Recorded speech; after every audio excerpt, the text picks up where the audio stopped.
Anis Syarif radhiyallahu anhu qala, dari Syarif radhiyallahu anhu ia berkata, qadiftu Rasulullah sallallahu alaihi wasallam yauman, pada suatu hari aku pernah dibonceng oleh Rasulullah sallallahu alaihi wasallam. Faqala, lalu beliau bertanya, hal ma'aka min syari Umayyah bin Abi Salt syai'an, adakah padamu syair Umayyah ibn Abi Salt sedikit saja? Hafal tidak? Kalau hafal, nyanyikan atau bacakan. Qultu na'am, kata Syarif, ya hafal. Qala, kata Nabi, senandungkan, nyanyikan. Fa'ansyatu baitan, lalu aku menyenandungkannya satu bait. Ansyatu nasi, aku menyanyikannya satu bait. Entah lagam mana ya,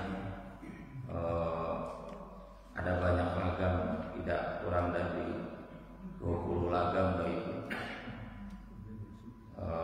Di antaranya nyala teror teror.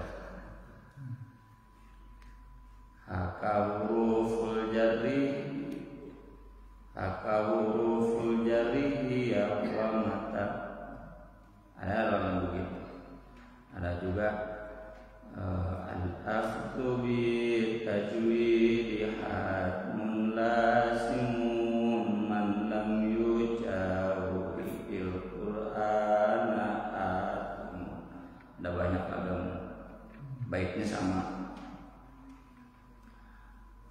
Faqala, lalu kata Nabi sallallahu alaihi wasallam, tambah lagi.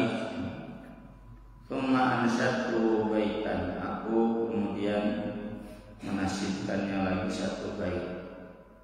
Faqala, kata Nabi, tambah lagi. Ayat ini hatta ansyatuhum mi'ata baitin, sampai aku menyanyikannya 100 bait. Ada dikenal kitab Nahwu Alfiyah karena 1000 bait, yang ini 100 bait, 100 baris. Lalu kata Nabi sallallahu alaihi wasallam, falaqad kada yuslimu fi sya'ri, sungguh hampir saja ia Islam dalam syairnya atau dengan syairnya. Di kesempatan yang lain,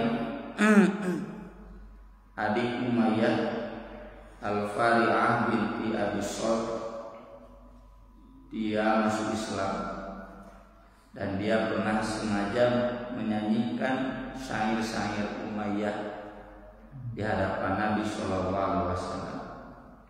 Nabi pun mendengarnya. Lalu sesudah selesai, kata Nabi sallallahu alaihi wasallam, amana syi'ruhu wa kafara qalbuhu, syairnya beriman tapi hatinya kafir. Siapa Umayyah bin Abi Salt sampai Nabi sallallahu alaihi wasallam menikmati lagu-lagunya, tapi Nabi sallallahu alaihi wasallam memvonisnya kafir. Umayyah bin Abi Salt ini seorang tokoh pemuka di Taif. Taif itu kota besar yang ada di tanah Arab saat itu di samping Makkah. Ya, ada 2 kota besar, satu Makkah, satu Taif. Kalau Makkah itu karena ada pusat ibadah yaitu Masjidil Haram. Dari sejak zaman dulu sudah jadi pusat ibadah. Masjidil Haram itu Ka'bah sudah ada dari zaman jahiliyah juga. Haji sudah ada. Makam Ibrahim, Hijr Ismail sudah ada. Mereka tahu bahwa ini peninggalan Nabi Ibrahim, peninggalan Nabi Ismail. Kalau Taif itu jadi kota besar karena kesuburannya. Ciwidey lah menurang, Ciwidey, Emang.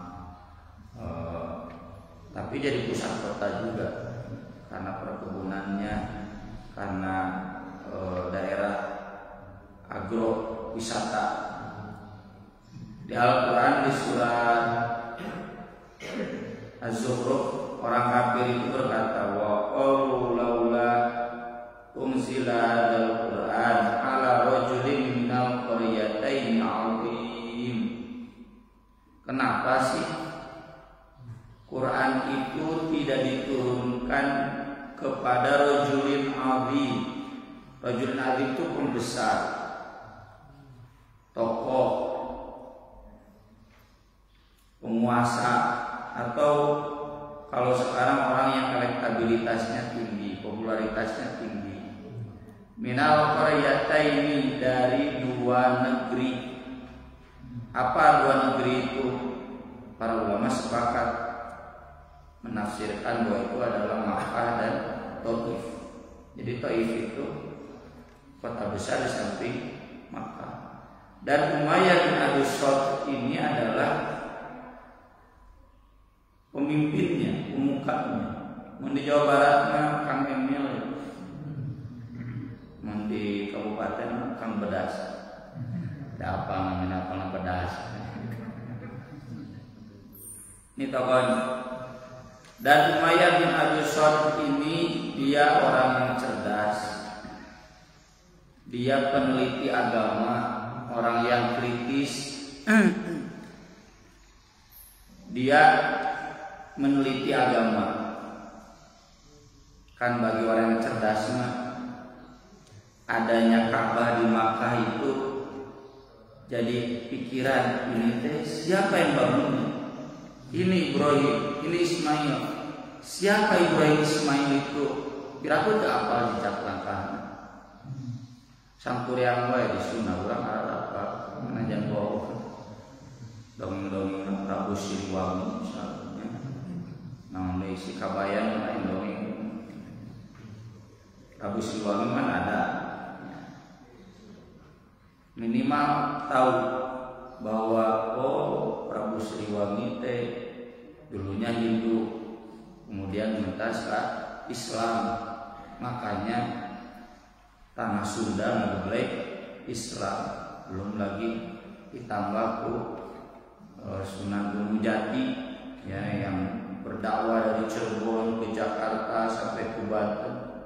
Jadi ngeblek Islam Jawa Barat Jawa sebelah barat. Masa teu penasaran tukang bapak teu penasaran? Kalau saya penasaran, apalagi setelah masuk UIN, sah sih Sunan Gunung Jati. Ternyata masih ada rerehan cucu dari Prabu Siliwangi. Kenapa sih Sunda itu Islam? Lusur. Nah ini Umayyah bin Abi Shalih itu termasuk yang itu. Sampai pada titik Ibrahim dan Ismail itu Nabi. Siapa Nabi? Nabi itu yang mendapatkan wahyu dari Allah. Mana wahyunya? Nggak ada jejak. Ya, yang ada jejak tinggal makam Ibrahimnya, Hijr Ismailnya, Ka'bahnya, ibadah hajinya, ritual-ritualnya yang tersisa. Dan yang namanya orang Arab itu kan rihlatash syita'i was-shaif. Mau musim dingin, musim panas, jalan bisnisnya. Dan kalau yang lain musim dingin udah libur ke mana-mana. Kalau orang Saudi Arabia itu orang bangsa Arab saat itu jalan rihlatash syita'i was-shaif. Kenapa? Kalau musim dingin di daerah utara, ya karena kan di daerah khatulistiwa. musim dingin di sebelah utara berarti ke Yaman dagang. Yaman juga jadi pusat peradaban. Ya. Yaman itu yang di Al-Quran Ashabul Ukhdud, ya, wakila Ashabul Ukhdud an-nar dzatil waqud, itu basis Kristen dulu. Sebelumnya basis musyrik. Nah, ada pemuda yang mendakwakan ajaran Nabi Isa, dihukum mati kali tengah alun-alun sampai semuanya masuk beriman kepada ajaran Nabi Isa, dibantai hidup-hidup, dibakar hidup-hidup. Itu yang dimaksud Ashabul Ukhdud an-nar dzatil waqud. Lalu dikirimlah Abraha oleh Kaisar Romawi Timur Turki Abraha ke Yaman, Basmi ke Ashabul Ukhdud. Jadi pusat agama Kristen. Sam ya jelas, Sam lainnya Palestina, Suriah, Yordania itu ngageblekat Turki itu Kristen Romawi Timur, Kristen yang beda dari Romawi Barat Katolik. Memang Kristen Ortodoks, ya, Kristen Koptik, macam-macam. Pokoknya beda dengan Kristen Katolik.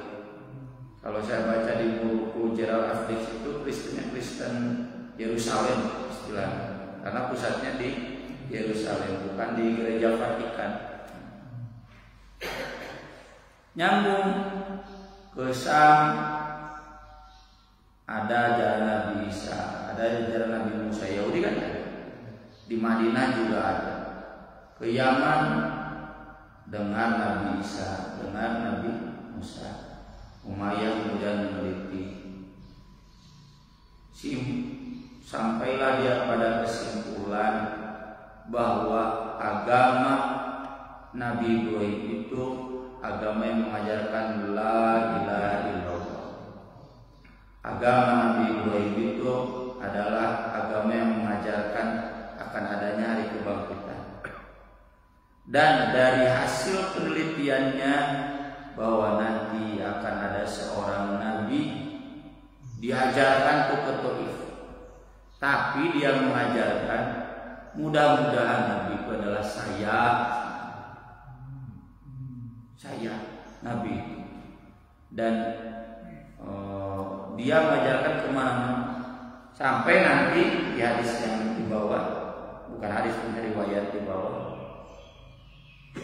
dia tahu bahwa Nabi itu di usia 40 tahun, udah lewat 40 tahun, temenang lewat, teliti lagi, oh ternyata akan datangnya itu dari suku Quraisy di Makkah atau Madinah. Maka dia meneliti, dia jatuh pilihan itu Utbah bin Rabi'ah, tokoh muda di Makkah, elektabilitasnya tinggi, ya, di Jawa Baratnya Kang Emil, di nasionalnya Anies Baswedan. Nabi Muhammad itu gak masuk nominasi. Nabi Muhammad karena kan tadi juga diprotes, kenapa sih yang jadi Nabi itu Muhammad, bukan rajulin azim, bukan pemuka, bukan tokoh politik, bukan pembesar, adillah pembesar, pemuka. Karena Nabi Muhammad SAW memang bukan politisi, beliau mah social entrepreneurship, ustad lah namanya. So ustad-ustad Madinah itu mungkin kita dicapreskan, muat tuh elektabilitasnya benar. Selevel Habib Rizik pun muat dicapreskan, meskipun terkenal banyak jamaahnya. Nabi Muhammad itu begitu, aktivis sosial kan. Di hadis tentang Nabi pertama kali dapat wahyu, diwahyu orang tua ketakutan. Khadijah kan menghibur Nabi. Allah tidak akan menghinakanmu selama la yukhziyakallahu abada. Innaka taksibul ma'bur wa tahmilul kalla wa tasirul rahim. Itu pekerjaan Nabi Muhammad. Nabi Muhammad itu sebelum jadi nabinya hanya seorang pengusaha yang memberikan pekerjaan kepada orang-orang pengangguran, yang menanggung kehidupan orang-orang miskin, yang selalu menyambungkan kebaikan. Silaturahim itu silaturahim lain, tepung mukul bari tehanana. Silaturahim itu silatul birri, memberikan kebaikan. Makanya dikenal Al-Amin, ya. Orangnya jujur, baik. Mantas jadi nabi mah gitu. Karena elektabilitasnya rendah, bukan pembesar Nabi Muhammad. Tapi udah terkenal Al-Amin, kan gak masuk nominasi, gak masuk bursa capres. Utbah bin Rabi'ah. Tapi pas dia udah lewat 40 tahun satu sunnah Nabi.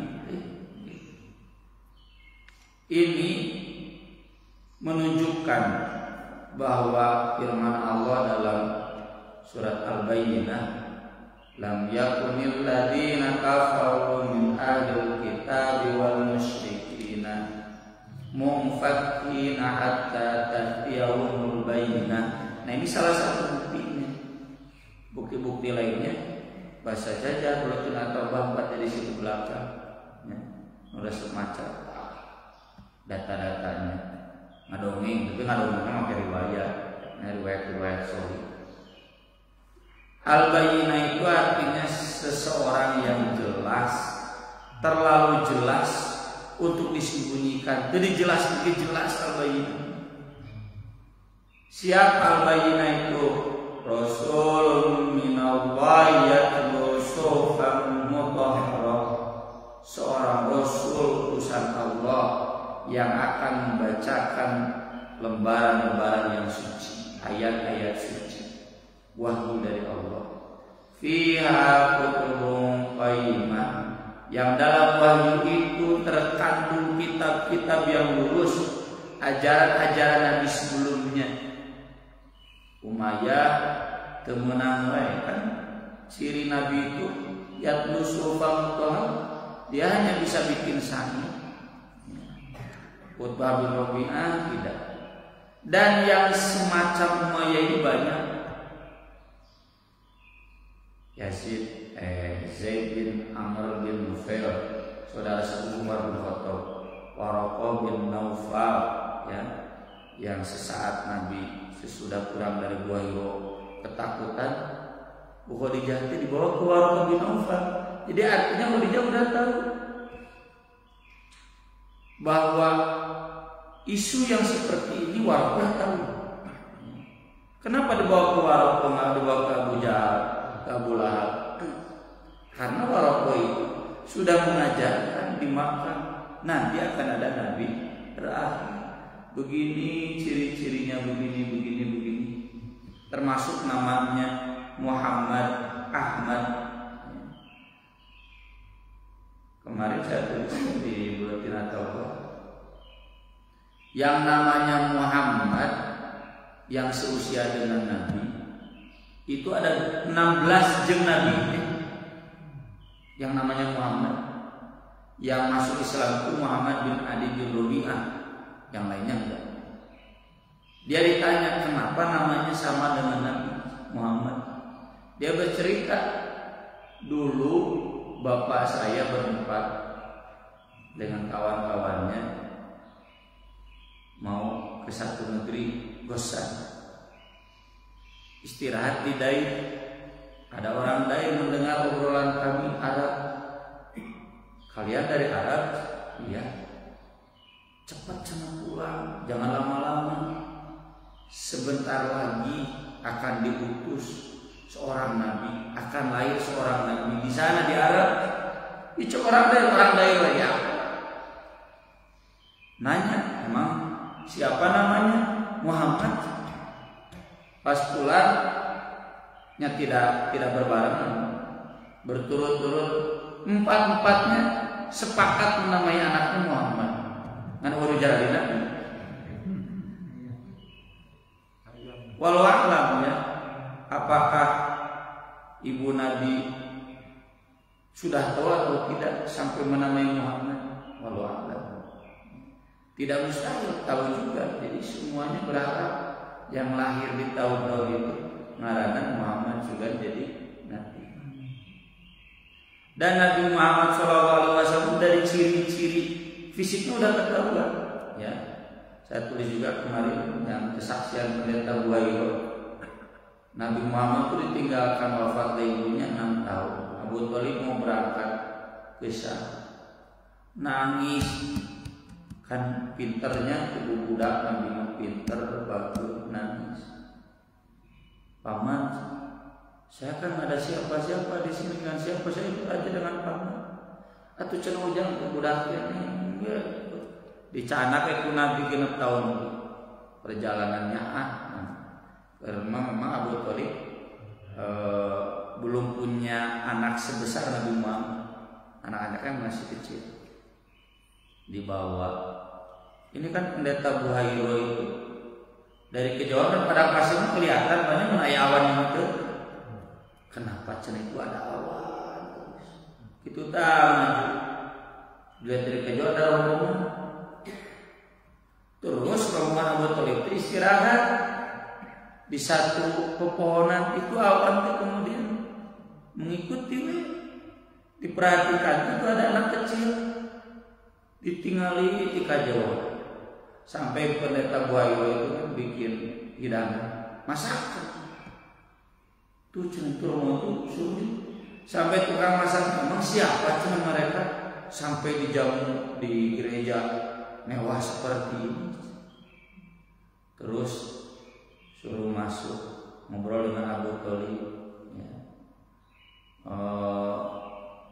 Ngobrol dengan Nabi Muhammad detail, nanya bagaimana tidurnya, nanya bagaimana makannya, dilihat tubuhnya, ya. Awalnya dilihat dulu, lalu ngobrol dengan Nabi, udah ngobrol dengan Nabi yang 6 tahun ya, 6 tahun lah udah SD kelas itu. Ngobrol dengan Abu Thalib, ini siapa? Anak saya, Abu Thalib. Bohong. Kalau dia Nabi dia pasti yakin. Oh iya, yakin. Anak adik saya ini dekatinya. Buaya. Jadi al-bayyinah itu jelas. Kejadian Nabi itu lamun aya kafir kana Nabi itu teuing ya. Kafir we mun bahasa urang mah goblok itu mah. Ya, lain wasit lain. Teuing kalau tidak tahu bahwa itu Nabi Muhammad. Allah menyatakan lam yakunil ladina kafaru min ahlil kitab wal musyrikin mufaqqih. Orang-orang ahli kitab, orang-orang musyrikin Arab semuanya sepakat munfakin itu akan tetap berada dalam agama mereka sampai nanti ada nabi terakhir. Ketika nabi terakhir itu ada, semuanya harus ikut. Yahudi ikut nabi itu, Kristen ikut nabi itu, orang musyrikin jadi ikut nabi itu. Itu teh wa matafarraqal ladina utul kitab illa min ba'di ma ja'atumul bayyinah. Ari geus datang akaru. Makanya Allah tegas, innal ladina kafaru min ahli kitab wal musyrikin fi nari jahannam khalidina fiha ulaika hum syarrul bariyah. Syarrul teh jahat. Ya. Utan kasana jelema goblok unggul. Kenarak tahu. Sebelumnya udah tahu ada nabi terakhir. Jadi sabugir hiji mengenai nama jadi trending topik. Ya. Bukan Indonesia berkabung ya ibu-ibu gara-gara Lesti Kejora mampu Rizky Bilar. Siga kitu lah. Ngadai ngete-eta we ngobrol. Tapi nah ini Umayyah bin Abi Shalih itu termasuk orang kafir itu.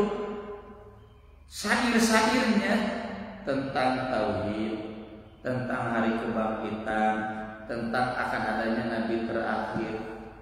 Tapi terjadi iman ke Nabi Muhammad. Di riwayat berikutnya ini dialog dengan Abu Sufyan bertemu di Syam. ngobrol tentang Uqbah bin Rabi'ah, jelaskan. Nah, dia menjelaskan begini, inni kuntu ajidu fi kutubi nabiyyan yub'atsu min harratina hadhihi. Saya menemukan dalam kitab-kitabku yang merupakan hasil penelitianku akan ada seorang nabi diutus dari negeri kita ini. Fakuntu adunnu bal kuntu la asyukku anni huwa. Aku mengira dan tidak ada lagi bahwa aku adalah orang itu. Taif kan lebih besar bahkan dibanding Makkah, dan yang layak itu hanya ini. Kata Umayyah, yang mana mengurang itu jika ibu puan lah dijadikan cenanya saya yang boleh jadi presiden dan bertemu Ganjar. Falamma darastu ahlal ilmi idza wa min bani Abdi Manaf. Tetapi setelah aku mendiskusikan kembali kepada para ahli ilmu, jadi aktif Umayyah, aktif diskusi. Ternyata Nabi terakhir itu akan datang dari Bani Abdi Manaf. Bani Abdi Manaf itu Quraisy. Kan Nabi Muhammad bin Abdullah bin Abdul Muttalib bin Hashim bin Abdi Manaf, silsilahnya. Fanadhartu fi Bani Abdi Manaf. Lalu aku meneliti di Bani Abdi Manaf. Falam ajid ahadan yasru li hadzal amr ghairu Utbah bin Rabi'ah. Tidak ada seorang pun yang layak dengan perang itu selain Uqbah bin Rabi'ah. Falamma akhbartani bisinnihi, tetapi setelah Anda memberitahukan kepada usianya sudah lewat 40. Araftu annahu laisa bihi. Aku yakin bahwa ia bukan orang itu. Jadi itu mendina film kartun siga nengan apa tadi. Kemana di mana apa tadi? Bukan berarti apa tangan bilang kafir. Tradisi di Hindu ada avatar, kemungkinan besar mengadopsi tradisi Nabi di agama Wahyu. Araftu annahu laisa bihi najawaza al-ba'in. Aku yakin bahwa ia bukan orang itu karena ia sudah lewat dari 40 tahun. Walam yuha ilaih, dan tidak kunjung mendapatkan wahyu. Ciri wahyu itu dia membacakan ayat-ayat yang suci. Dan ayat suci beda dengan lagu-lagu syar'i. Tinggal di Quran. Fadaraba dahru man darabahu, kata Abu Sufyan. Lalu berlalu masa lama. Wa uhiya ila Rasulillah sallallahu alaihi wasallam, dan diturunkan wahyu kepada Rasulullah sallallahu alaihi wasallam. Wa kharajtu fi rabbin min Quraisy. Ketika aku keluar bersama rombongan Quraisy, uridul Yaman fi tijarah, menuju Yaman untuk berdagang. Famarartu bi Umayyah bin Abi Salt. Aku bertemu dengan Umayyah bin Abi Salt. Faqultu lahu kal mustahzi bih. Lalu aku berkata kepadanya dengan menyindirnya,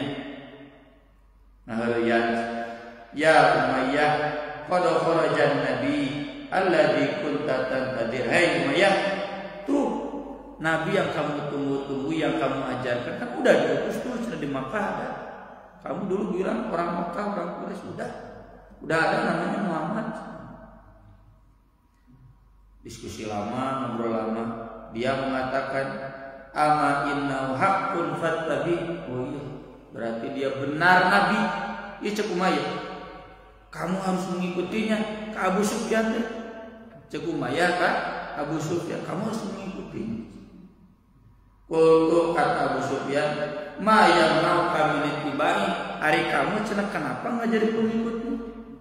Kenapa nggak datang syahadat? Qala ma yang nauni min ittibai ila istihya min nasayati Thaqif. Tidak ada yang menghalangiku dari mengikutinya kecuali rasa malu dari kaum ibu-ibu Thaqif. Thaqif itu Bani Thaqif itu Quraisynya lah di Taif. Kagok cenah geus ngajarkeun ka ibu-ibu saya akan jadi nabi. Masa sekarang saya nggak jadi malah jadi mengikuti anak muda itu bahaya kecengkeh, mama kecewa, elektabilitasnya nanti rendah, ya. Jadi mau jadi pemimpin deh. Ini kuntu adituna anihu. Dahulu aku memberitahu mereka bahwa aku layak jadi nabi itu. Tsumma yuriyannani tabi'an lihulam min bani Abdi Manaf. Tetapi kemudian mereka melihatku menjadi pengikut seorang anak muda dari Bani Abdi Manaf. Sebelum meninggalnya dia ngomong begini, an a'lam annalani fiyya haqqun. Saya tahu bahwa Hanifiyah itu benar. Hanifiyah itu agama Ibrahim. Ciri Hanif itu tidak menyembah berhala dan ibadahnya di Masjidil Haram menghadap ke Ka'bah. Walakin asyakka yudakhiluni fi Muhammad. Tapi entahlah, aku selalu ragu untuk beriman kepada Muhammad. Nah ini yang sering disebut oleh para ulama kufur syak. Hati-hati dengan keraguan. Ragu itu bisa menyebabkan kekafiran. Contohnya ini Umayyah. Terlalu banyak pertimbangan untuk masuk Islam. Kalau saya masuk Islam gimana nanti begini, gimana begini, nanti saya masuk Muhammad begini, itu banyak pertimbangan, jadi kafir. Dan ini menunjukkan bahwa menikmati syair itu boleh, asal syaratnya dua. Satu, syairnya syair tentang tauhid, tentang hari kebangkitan, tentang kenabian, nama religi lagi. Yang kedua, tetap jangan terlalu banyak. Sesekali Nabi ini keresapan dalam perjalanan, orang haja-haja di bumi nyetel, menanam tempat mobilnya, pada kemana ke Garut, sok setel, tapi tau nyetel dangdut atau apa? Udah ahli ngaji ya sebenarnya dangdut. Banyak lagu-lagu religi di YouTube banyak. Yang jadi buruk musik itu, lagu itu, kalau isinya tentang cabul yang mendekati zina, cinta-cinta perkara itu, maka duana kalau terlalu banyak nggak boleh. Nabi melarang. Terlalu banyak pun Nabi melarang, dan pernah saya bahas kalau nggak salah. Kemudian catatan yang kedua, ini menunjukkan bahwa menikmati lagu religi saja itu nggak cukup buat jadi iman. Ya buktinya Umayyah kurang rumah penciptanya, anggap kafir. Jadi mencintai Nabi Muhammad SAW, menghayati kebenarannya lewat lagu boleh, tapi tidak cukup itu saja. Tetap mencintai Nabi Muhammad itu harus dengan mengikuti ajarannya, mempelajari Qurannya, sunnahnya. Di orang kan formalitas unggul agama itu. Untuk memperlihatkan identitas agama itu mau jauh, muludan, rajaban, lamun teu nembongkeun di acara teh doraka. Selebihnya dari itu biasa-biasa. Saya tidak dalam kapasitas untuk membahas muludan rajaban. Saya hanya dalam kapasitas tambah. Mencintai Nabi itu tidak cukup lewat syair. Buktina kafir menyian syair Nabi najar religi. Nya juga artis nya ayeuna curi ngegijet lagu siksa kubur. Saya naik kalau ke Garut, wes lagu siksa kubur ngegijet. Geus eta harituna anggur merah, nah jadi mabok. Tak itu kan. Tukang nyanyi teh gitu ya, nah curi ingat siksa kubur. Lagu berikutnya anggur merah, ngajak mabok. Nah itu jangan sampai seperti itu. Kita beragama itu jangan formalitas saja, harus betul-betul mengikuti ajaran Nabi. Ajaran Nabi itu tadi suhufan mutahharah, kerjaan sunnah. Aku qouli hadza wa